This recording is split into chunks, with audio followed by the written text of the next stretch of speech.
So I went up to East Palestine. I caught up with our congressman. I grew up in that county and I live in the district now. He was at the town hall about the Norfolk Southern disaster. So I asked him some questions, starting with technical stuff and ending with money stuff. Here it is. I look a lot into precision scheduled railroad, and I wanted to know what you think the Surface Transportation Board should do about precision scheduled railroad. That's a good question. I'll take your question on board. I do not sit on the Transportation and Infrastructure Committee, so I'm not familiar with that area. Mm-hmm. What they should do is stop things like this from happening. We'll have to wait until the report comes out, and then we can start digging into that. Okay. That's what my commitment is. Do you believe the rail workers should have struck, and did you vote to impose a contract on the rail workers?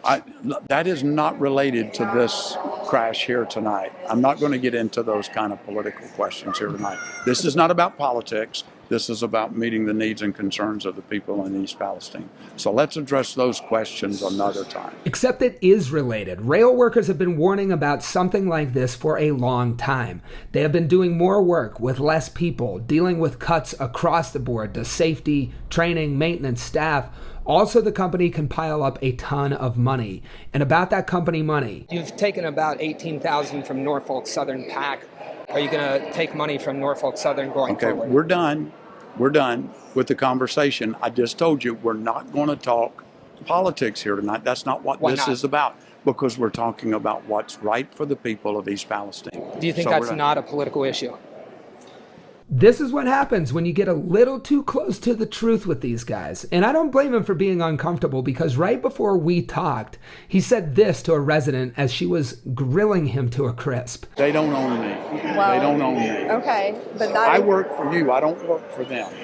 Sure you do. Here's something to think about. Bill Johnson is in a safe seat because of gerrymandering, where politicians pick their voters by drawing districts their party is all but guaranteed to win. It's essentially impossible for anyone but a Republican to win Bill Johnson's district. So, if you're a big corporate donor, why would you pour money into a race that's already locked up?